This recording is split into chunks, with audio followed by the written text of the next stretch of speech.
welcome on this beautiful snowy day. Thank you so much for coming out tonight. We're so happy to have you. I'm Catherine Coles. I'm the director of the Trias Writers Residency, and I'm the introducer of our reader tonight. But I want to do the dirty work of reminding you to turn off your cell phones if you have cell phones on you, and also the thanking work. Always we want to thank the Provost's Office for their involvement in setting up these events. Spanish and Hispanic Studies, Africana Studies, English all had a role in setting up especially the fall semester reading series, of which this is the last event of the semester, the last Trias-related event. Although there is going to be a reading with HWS faculty member James McCorkle, who has a poetry book, a recent poetry book. That would be in early December, probably the 3rd, but I'm not totally sure about the date yet, but we'll send out some information about that as we near the date. I also, of course, want to thank Chris Abani, who has been an extraordinary writer in residence this semester. I think his students can attest to how very valuable he has been on campus, and I would like to give him a round of applause.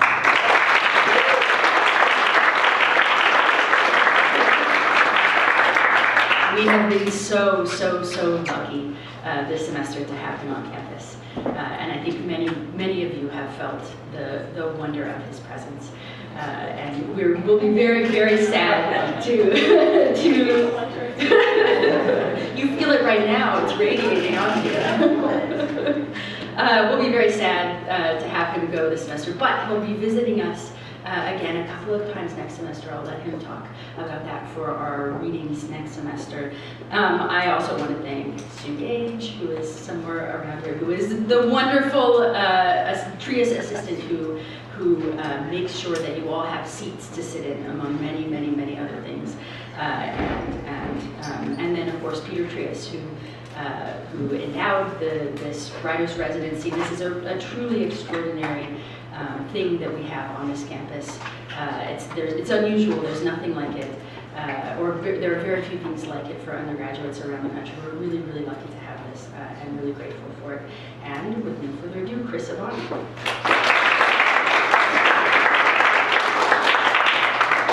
You're an easy audience, I gotta say. Well, thank you. Adrian Castro was here a couple of weeks ago, and he looked at the weather and he sent me a text. And he said, you should all be in Miami because it's 70 degrees, so too bad for you. That's what he said to tell you. But, so, next, that's better, right?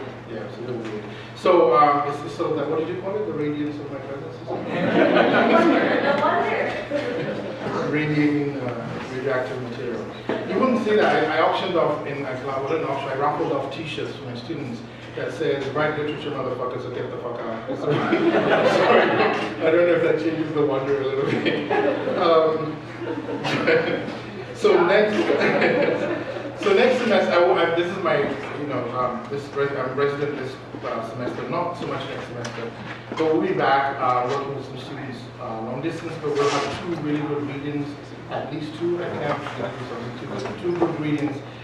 In February, we're bringing Matthew Shinoda. Matthew Shinoda is an Egyptian-American poet and scholar who runs the creative writing department at Columbia College in New York. It would be fun to talk to him. He's great. He's a really good reader, he's funny, he's smart, he's intuitive. He loves Bob Marley, he loves reggae. So if you like reggae, you can talk to him for 6 hours about that. In April, we have Nadine Okara coming. She's actually resident in Buffalo now. She comes over, she's a Nigerian-American fantasy writer.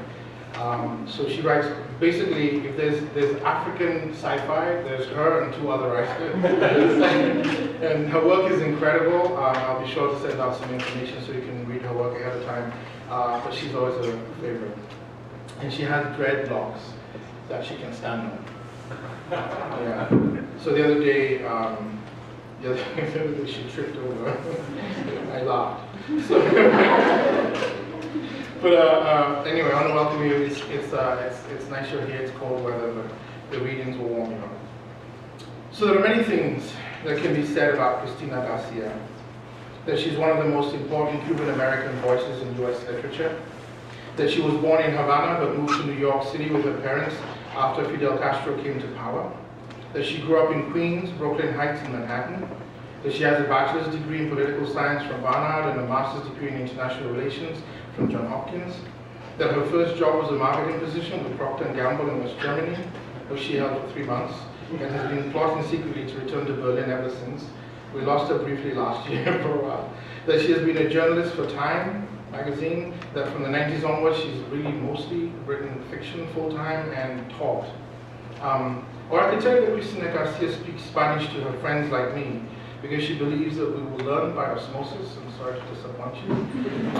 But also I think deeply because she thinks that life cannot be contained in one language, because beauty is too fluid for one tongue. It has been rumored that she sometimes has an uncomfortable relationship with Cubans, both on the island and in Miami, because she is generally engaged in anti-Castro activism, and her latest book, The King of Cuba, does not help very much with that. That she's a Cuban deeply embedded in the Salvadoran community in LA, that she thinks that there are many ways to be Cuban and human and alive, that she's generous and giving and loving, and that she paints and she dances and she does take breathtaking photographs, and she's also a certified Zumba instructor. It's true. That she has a complicated and deeply beautiful spirituality. She loves antique stores, thrifting, old-style movies, French avant-garde. That she has, and that this I can attest to very, very easily, that her Cuban beans and rice and pork taste like you always imagined they should. Cristina García is the author of 6 novels, including Dreaming in Cuban, The Guerra Sisters, Monkey Hunting, A Handbook to Luck, The Lady Matador's Hotel, and most recently The King of Cuba. She has edited 2 anthologies, Cubanissimo, the vintage book of contemporary Cuban literature, and Water and Fires, the vintage book of contemporary Mexican and Chicano literature. She has written works for young readers, A Dog Who Loved the Moon and I Want to Be Your Shoebox, which is great. It's a book and it's a shoebox. It comes with really cool book. It's meant for 5-year-olds, 6-year-olds? Middle school. Yeah, well, it kept me engaged for 7 hours.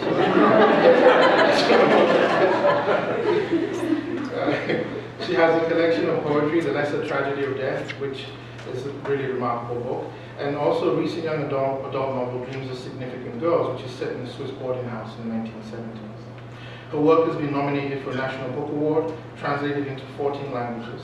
She's a recipient of the Guggenheim Fellowship, a Whiten Writers Award, a Harder Fellowship at Princeton, an NEA grant, amongst others. She recently completed her tenure as University Chair in Creative Writing at Texas State, San Marco, and is currently visiting professor at the Michener Center for Writers at the University of Texas, Austin. She divides her time between San Francisco and Austin. You know when writers have made it is when they divide their time. so like this Trias was great for me because I've been dividing my time between Chicago and upstate New York. It's like I finally am in the big league. In her most recent novel, The King of Cuba, Garcia takes one of the most fascinating political figures of the 20th century and imagines him as a man, and through him imagines his country. The portrait she paints of Fidel Castro, who is called El Comandante, is nostalgic but utterly unsentimental, evil but magnetic, and is a pitch-perfect study of tyranny. But because she is not one-dimensional in her work, the book is also darkly hilarious, or that could just be my fucked up sense of humor. But with a fine balance of wry absurdity and existential poignancy, Cristina García builds not just a tale of the end of days, but a snapshot of the past impact and future reverberations of Cuba's revolution, a theme that is more fascinating than ever as the once isolated island nation has begun to be opened up to the world. My friends, my Trias people, welcome Cristina García.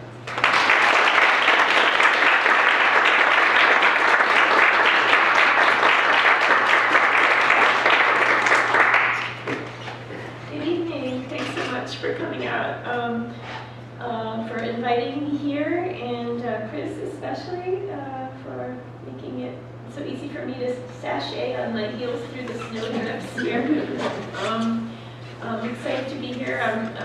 Chris and I have been friends for over a decade, and Don't tell them how old I am. I feel like we're kind of literary siblings, and I depend on him for editing and so much else, and a deep abiding friendship, so thank you.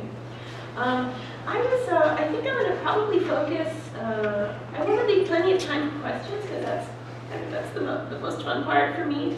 But I thought I might read, I just bought King of Cuba, but then I saw on the table there were a couple of other books there, so I thought maybe I would read briefly from my first novel, which came out in 1992, and because this is really about all, the protagonists are all women, the men marginalized, and here it's about the men, with the women kind of coming in the footnotes and interstitially and so on, so I think it might kind of bookend nicely. So let me start maybe just with the opening to Dreaming in Cuban.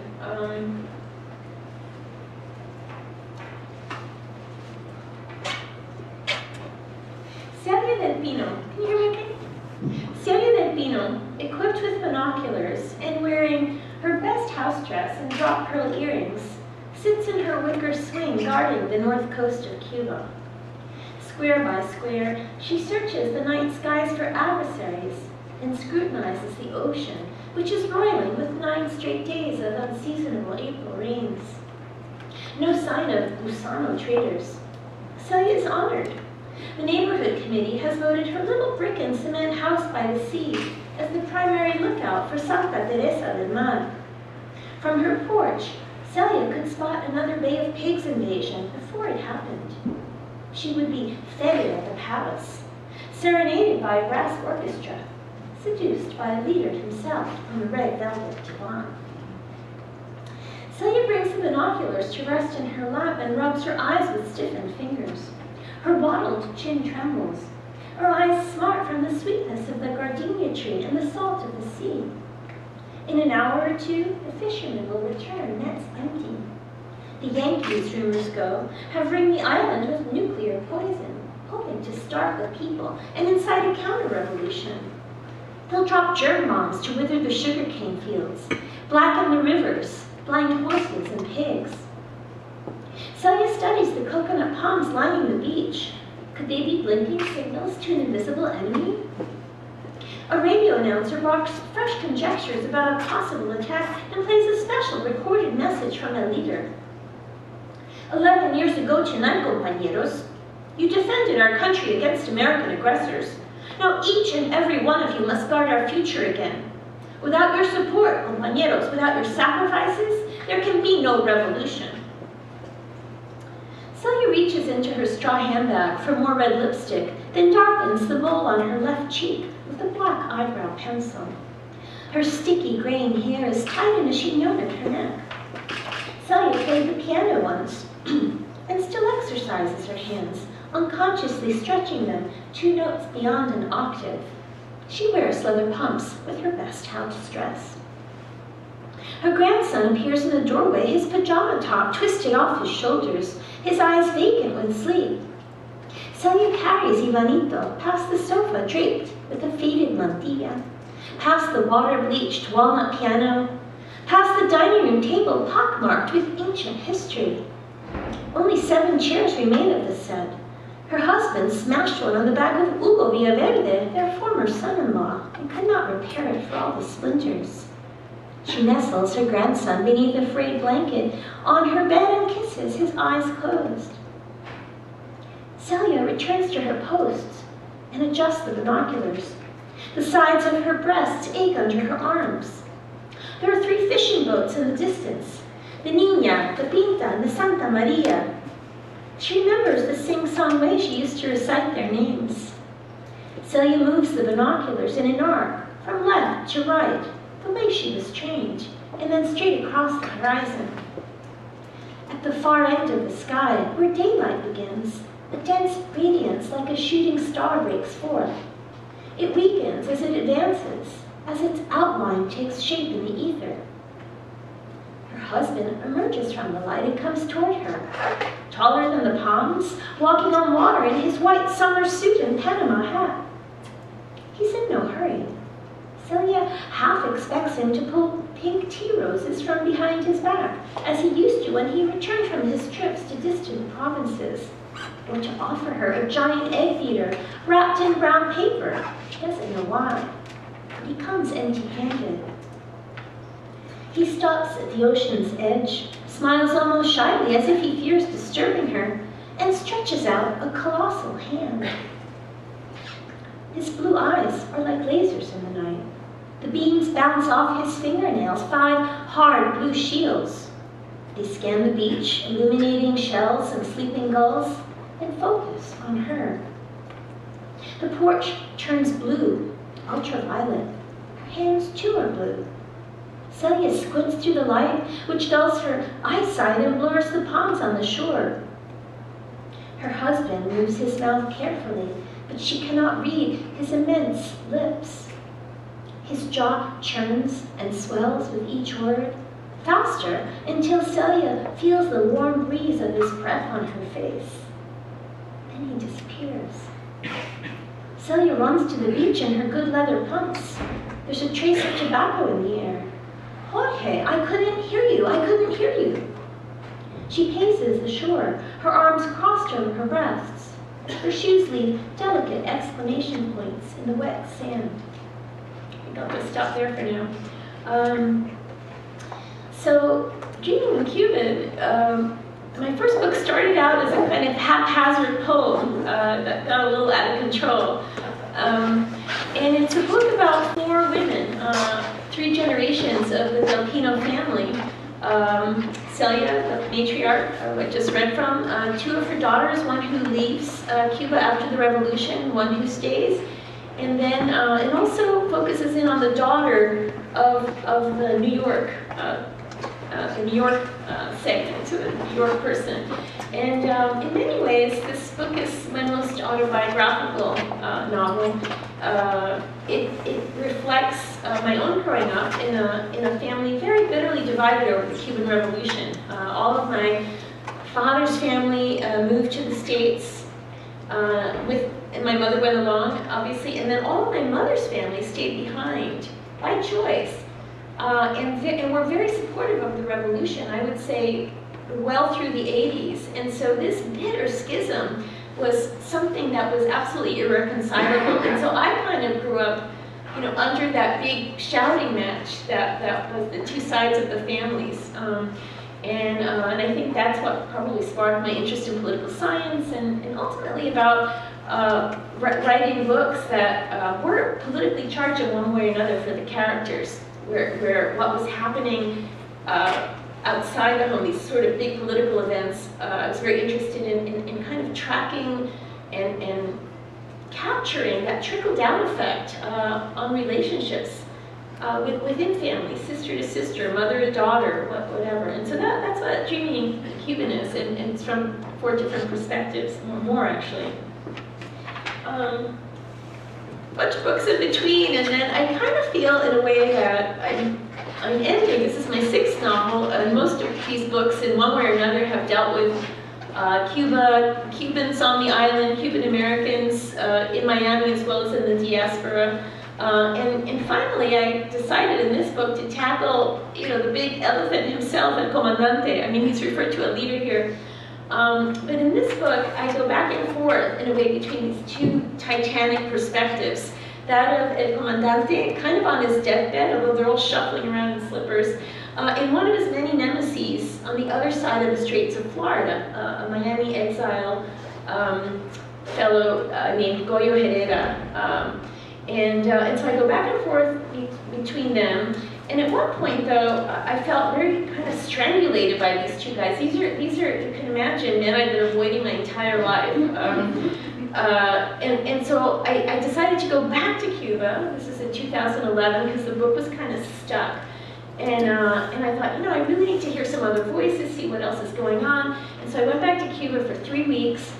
And it was then, in just being on the ground, and this could be my old journalist self, where I was hearing the voices. What were the songs that were playing? What were people arguing about?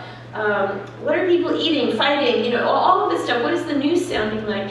That finally brought the book to life for me. And so even though the book goes back and forth between these 2 very male, very macho, octogenarian perspectives, it's constantly being skewered and undermined and contested by all these other voices that pop up in footnotes, in these interstitial chapters, in these interruptions of the text.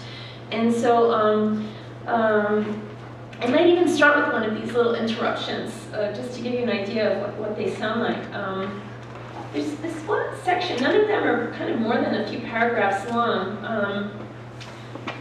Maybe I'll do two of them. The first thing that happened when I got on the island in 2011 was suddenly everybody was complaining about exploding coffee makers.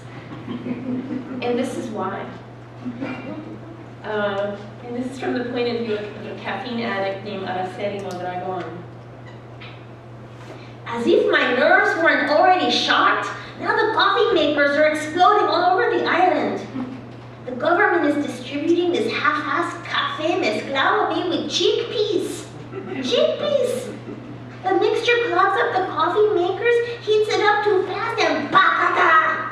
Already 2 people have died. A viejita Miranda Theo lost her hyperthyroid eye. And I don't know how many others have been seriously injured by this latest mezcal.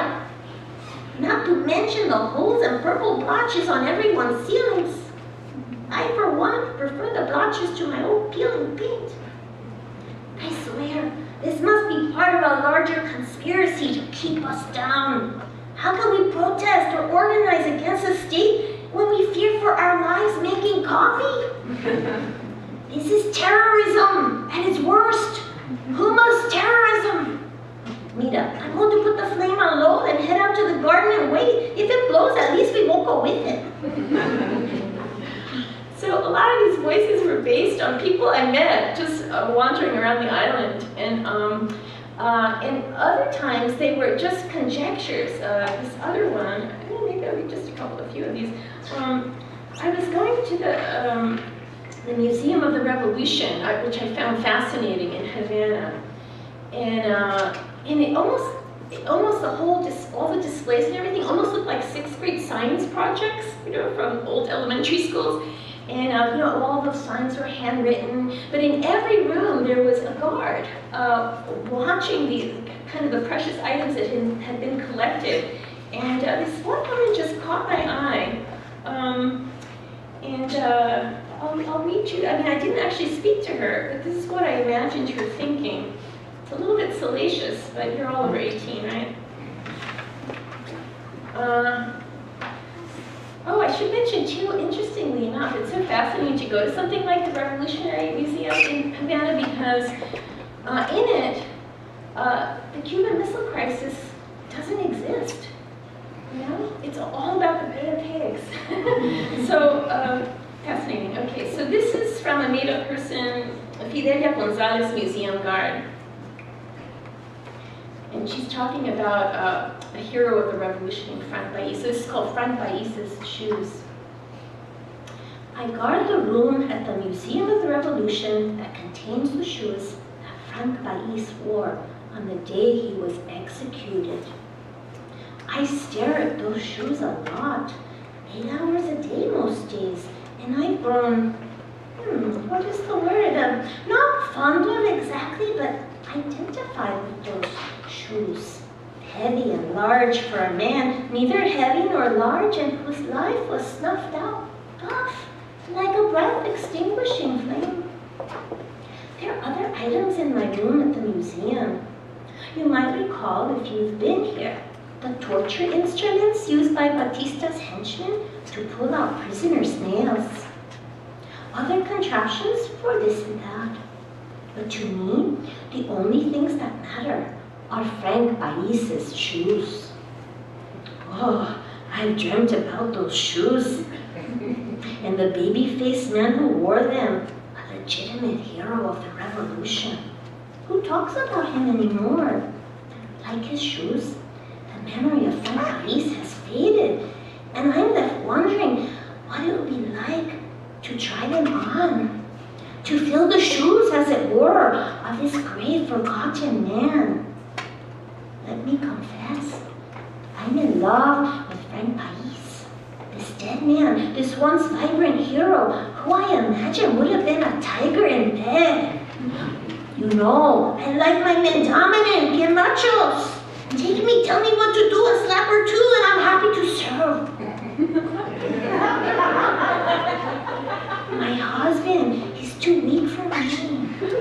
too gentle.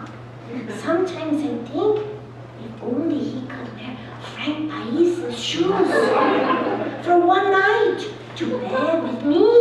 Oh, I would die of happiness. All right, getting a little carried away, sorry. This is all for Chris here. All right, you want to hear a little bit of Comandante himself? Let's see what I can do about him. I feel like once I go down this path, it's hard to do anything serious. So I won't do something. Okay, I'm going to read another part. Okay, so one of the fun parts for me, I did this whole Del Castro immersion program to prepare.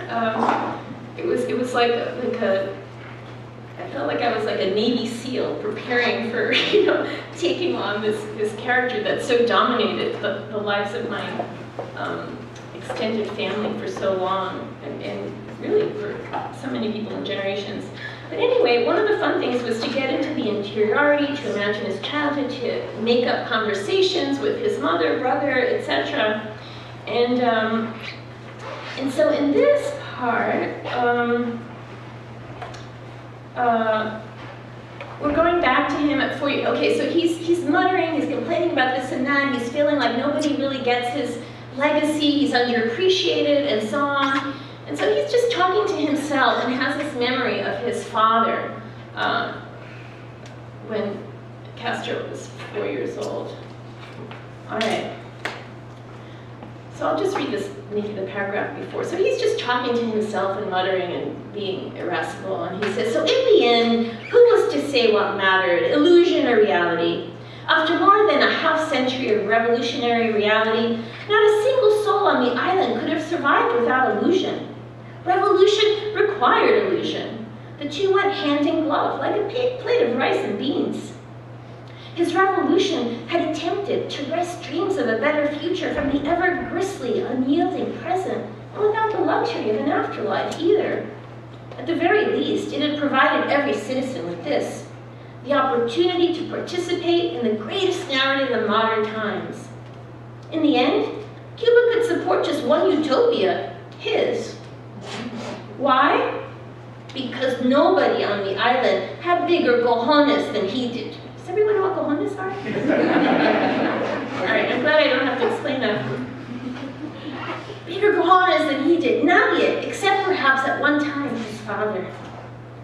The tyrant recalled his first vision at age 4 of Papa's prodigious binga, steaming like a locomotive after a hot bath, and flanked by grapefruit-sized balls, or so they'd seemed to him, that hung confidently, hirsutely, where his thick thighs flared.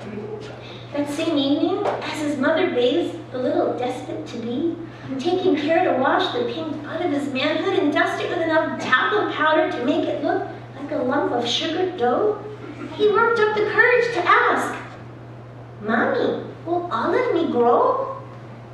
His puzzled mother had helped him into his calzoncillos before it occurred to her what he was asking.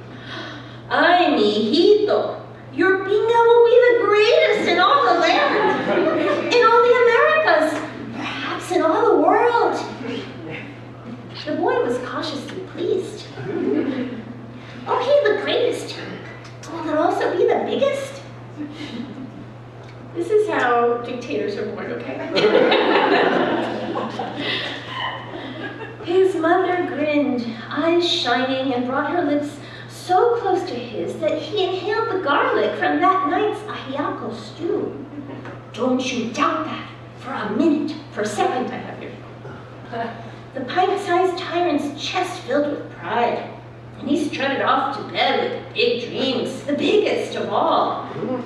He imagined his binguita growing and growing until it floated high in the skies, a massive flesh-toned dirigible, draped with parachute huevones and a proud snout that served as the control room for the whole impressive operation, and that nobody, not even the Yankees with their warships and gun batteries, would ever dare shoot down.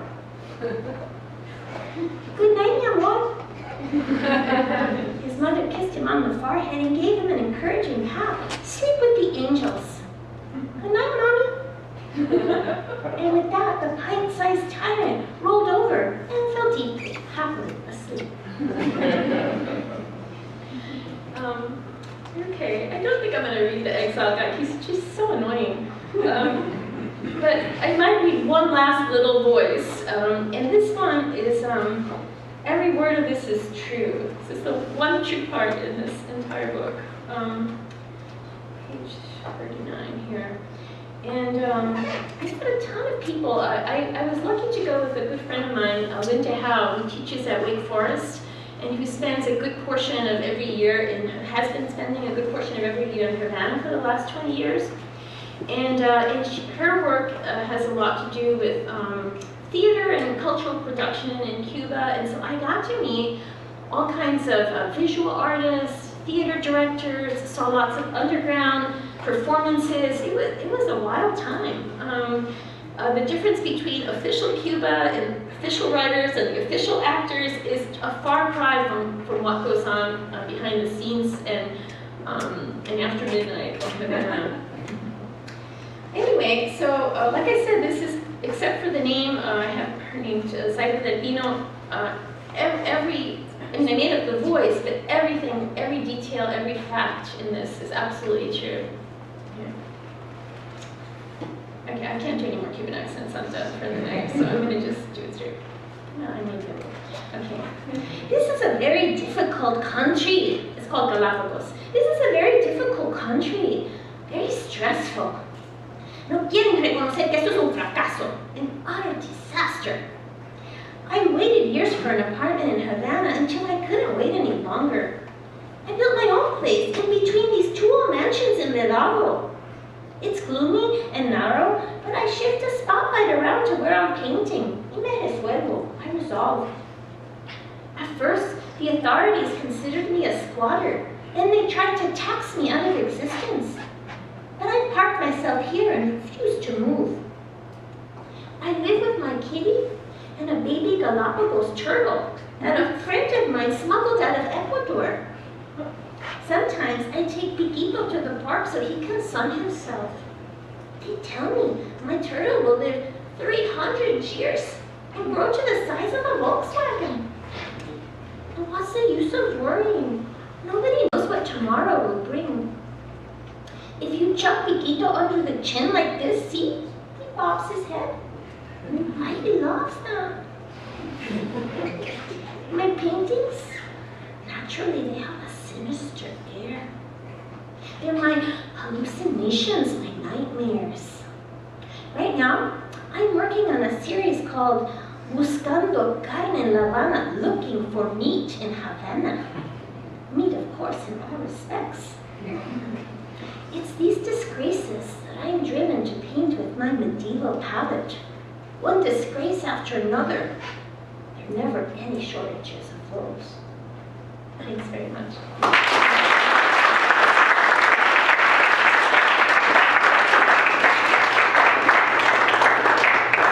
Yeah, so that last one, I literally climbed up this winding staircase to a treehouse where this woman lived between these two old mansions in Vedado, and she was stealing electricity from the street, and got water from one neighbor, and she paid a little bit to each neighbor. So she had this tree house, and she had this spotlight that she would move around to wherever she was painting, and both the kitty and the Galapagos turtle ate from the same bowl together. It was like something extraordinary, and I actually bought one of her drawings, which is now hanging in my house in California.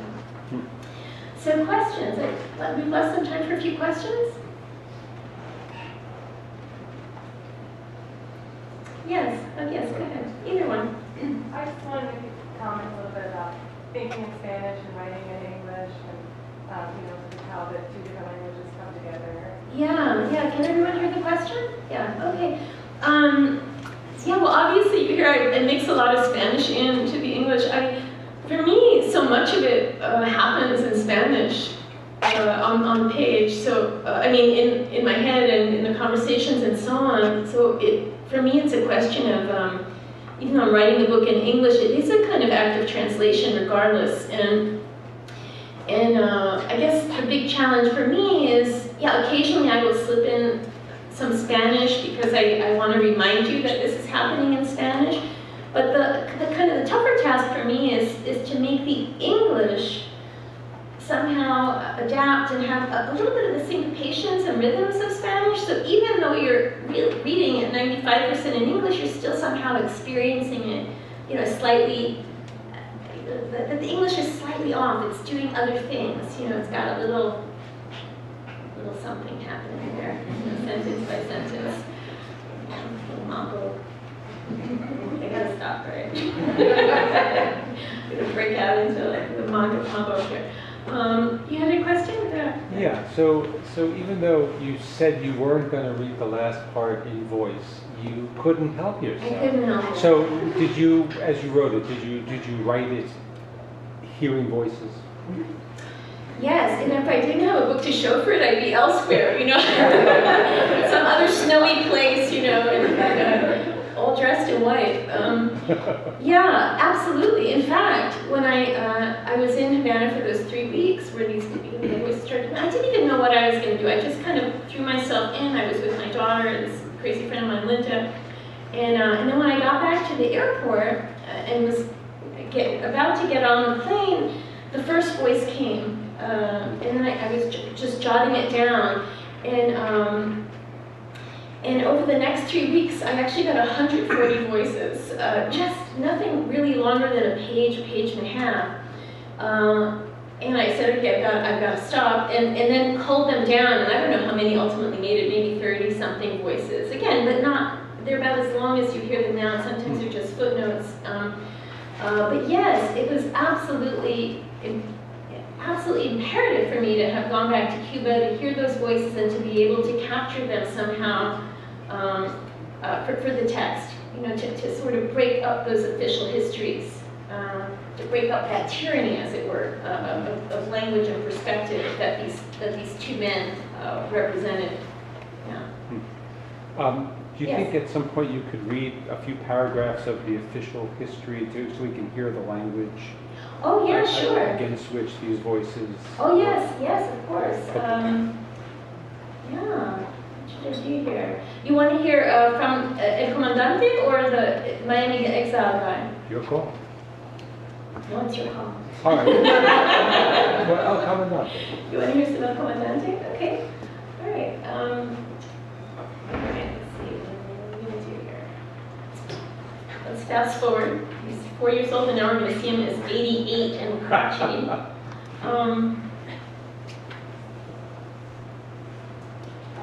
Okay. Why don't I just read the opening page or two, just so that you can get a sense of him? Because otherwise these sections are much longer, you know, more 10-minute readings or whatever.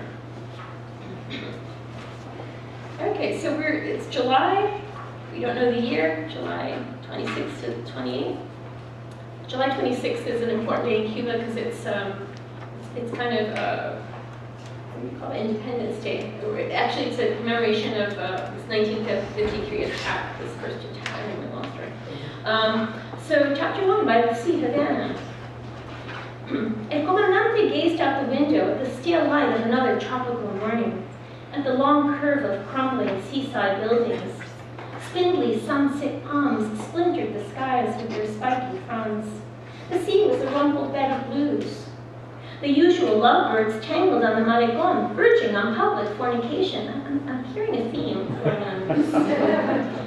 He passed laws against such displays, but it hadn't deterred the couples. The seawall remained theirs, as it had for generations of lovers before them. It was bad enough that Cuba had a reputation as the brothel of the Caribbean. In a desperate bid for foreign currency, he'd once pronounced his country's prostitutes the healthiest and best educated on the planet. But this was hardly a laudable distinction. The tyrant was accustomed to being exceptional, and so he didn't expect the rules governing ordinary human mortality should apply to him. Nothing in his life had followed anyone else's rules, so why must he go the way of every mediocre nobody on the planet? Dying, he decided, was a fate for lesser men. He didn't believe in death, at least not for him. From the corner of his eye, he checked the expression on the nurse's face as she cleaned him up, not a trace of derision or disgust. He'd read her dossier. 12 years in the Secret Service here and abroad, a regular Matahari. Certainly she'd have to execute more disagreeable tasks than this. Does that give you an idea? Okay. All right, other questions? Yes. Hi. Hi, I just wanted to start with a comment, which is that I read the Abuelo Sisters Uh-huh.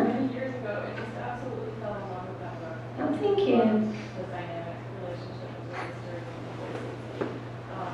And my question for you is, I can tell that there's just strong feelings about Castro as a parent. What was it like writing, spending so much time in the character, with that character, and having to do the research?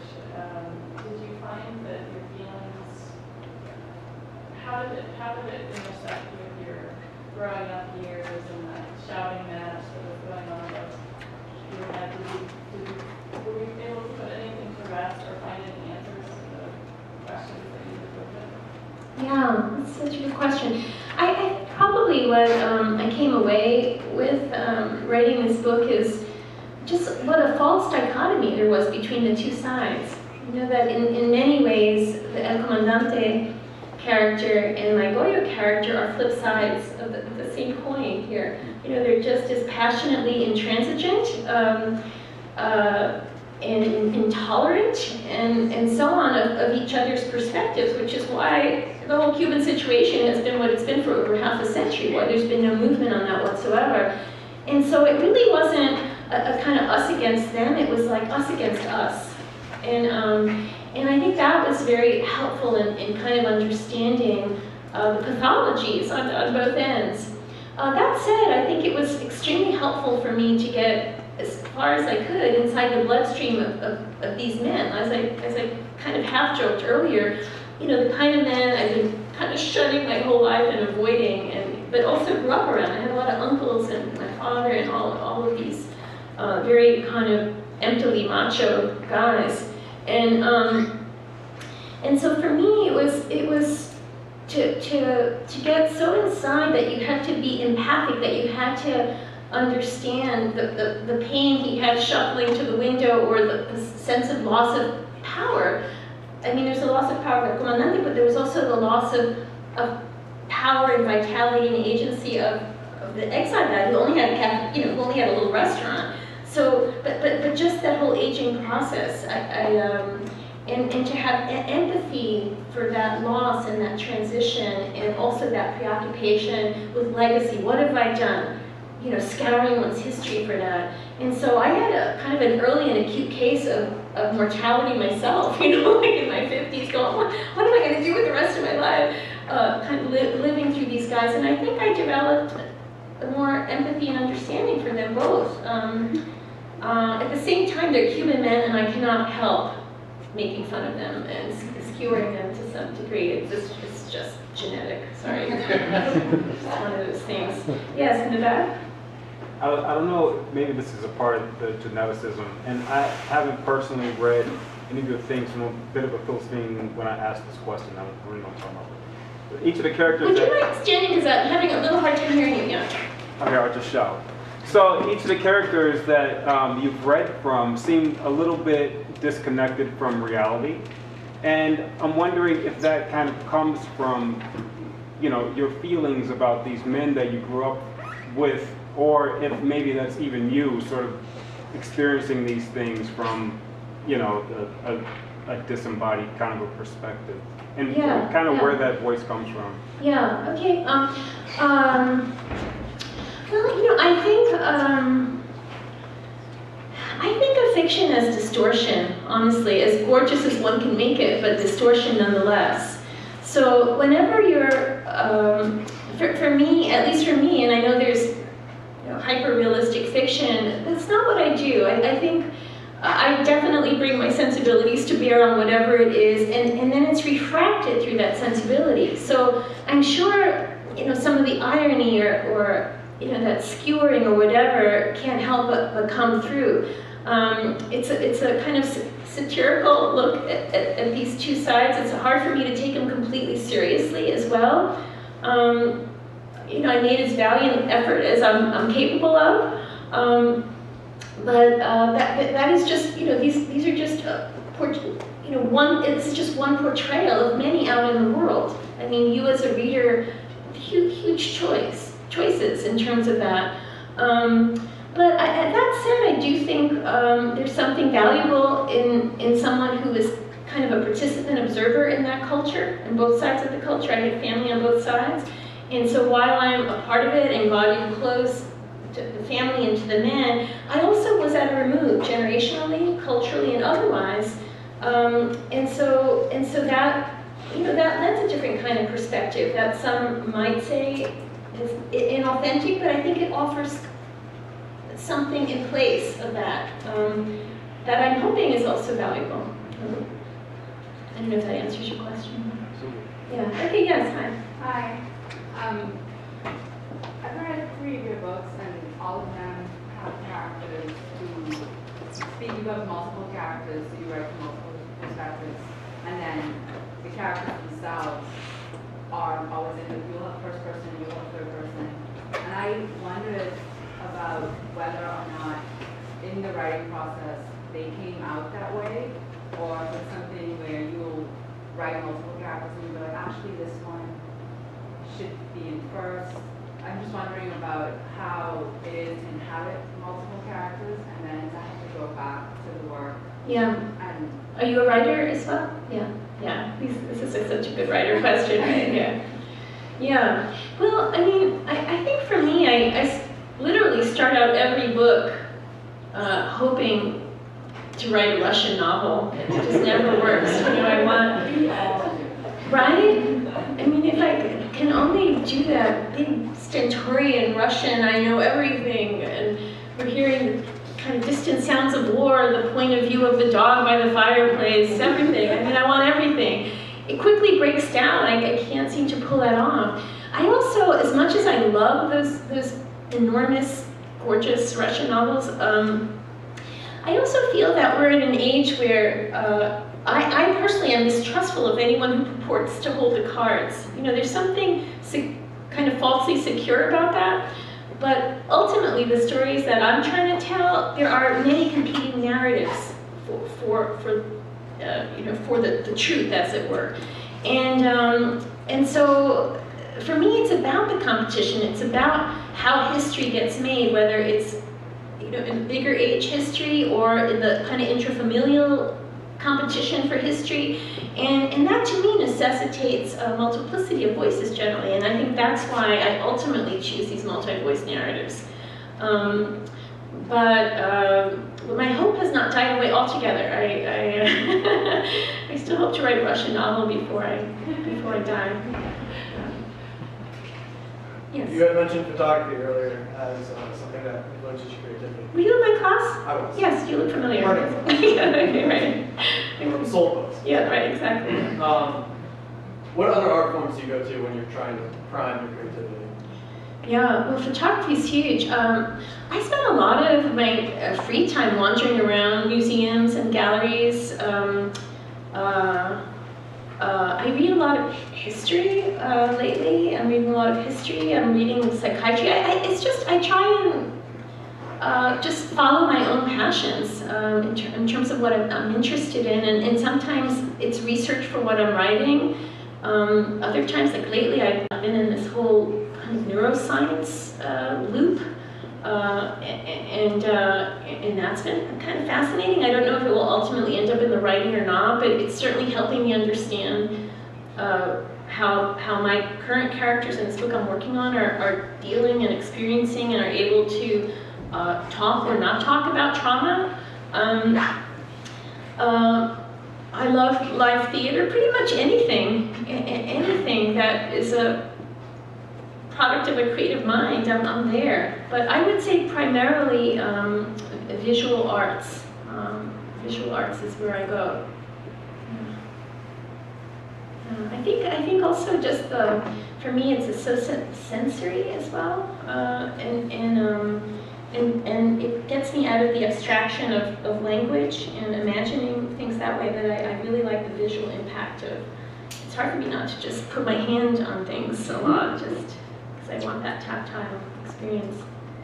Yeah, I think maybe time for one more question or two. What do you, Chris? How are we doing? What do you say? directly the question. So you always have, and it's a follow-up to this question, how do you keep this, like, so the story is about him, and so these two men. You have this one novel going this way, and you have all these voices interrupting. How do you manage these stories so that you still have a coherent narrative that's going along? And how do you choose to piece these voices so they don't distract? They interrupt, they don't distract. They all seem to weave together. Yeah. That was very, more than anything, I don't know if I had any, I'd never really done something like that before, so it was very intuitive, actually. I ended up initially using a lot more voices, and then I had to pull and edit, and even the ones that I did include were pared down quite a bit. There's this phrase in Spanish when someone is telling you a tall tale, and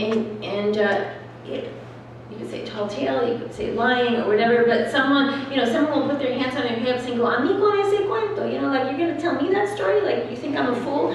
So that was the feeling I wanted to get. Like, as these my octogenarians are talking, I wanted someone to say, "A mí con ese cuento," and just do something short to kind of put into question what it was that they were pontificating as if it were fact, as if, and that you're supposed to take it on faith.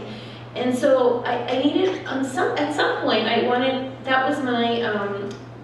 needed to justify it, and it was on that basis. It was that on the "a mí con ese cuento" basis. Like, is this a point where this can be really challenged, and judiciously so, and to do so in a kind of rhythm and pacing, so that ultimately, even though it's interrupting the text, it's also enhancing. It's sort of an opportunity, almost like a little accordion. You get to cartridge it out a little bit here and there, and ultimately it enhances the overall text rather than just rupturing it. I wanted these little expansions, little kind of, like in those like little air things in your jackets. What are those? Feeling amphibian as I'm doing this. It's just like a little whatever, yeah. Baffles? Yes. Thank you. That's exactly it. Baffles. That makes me so happy. Yes. Last question? Josie? I thought I had. You had your hand up. I just wonder, obviously you didn't take your father's family side or your mother's. You have your very own point of view, etc. And I wonder, was that easily achieved? Or was it, did you have to make at some point a decision? Blood on the floor, okay? To see it from your, definitely from your perspective. Of course, you have to do it as a writer, but nevertheless, how easy is it really? And I say that because I grew up in Germany under the Nazis, and it was, and that has influenced my total life, Of course, afterwards. And I felt you really had to take a certain point of view, and I just wonder, and it wasn't difficult, but it was very, very significant Yes. for me to take a certain point of view. And I just wonder, was it easy for you? Actually, I mean, was your point of view, that of a writer's view, did it come naturally, or was it fought for? I would say it was fought for, kind of guerrilla warfare, on your elbows, fought for. I mean, because there was my parents and my family, the family here and the family there, in so many ways mirrored that larger division. There wasn't any nuance in their positions at all. It was, and on both sides, that's why I was saying there's this false dichotomy. On both sides, it was you're either with us or you're against us, and there was nothing in between.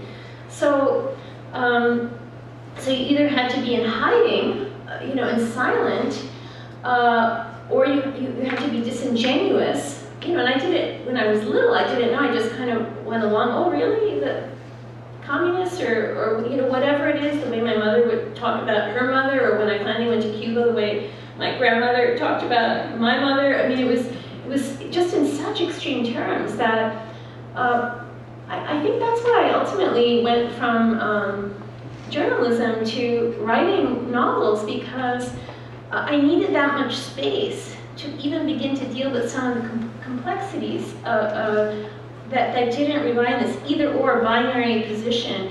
And it's very difficult, even today, to not feel this terrible riptide, this terrible undertow in one direction or another. And to present as far as you can the sort of the more complex reality of you know, this hyphenated identity and these mixed allegiances, and you know, to say that, yeah, I'm you know, how can you call a revolution after 15 years? But it doesn't mean that I agree with all of you in the Miami exile. I have my own, you know, but nobody wants, you know, becomes a kind of a pointless and fruitless sloganeering without much substance. And so I pretty much dedicated, you know, my fictional writing life to all that, to the complexity, to the nuance, to the gray zones, to the stuff that nobody has time or wants to talk about, or they feel that you're betraying your people by making it more complex.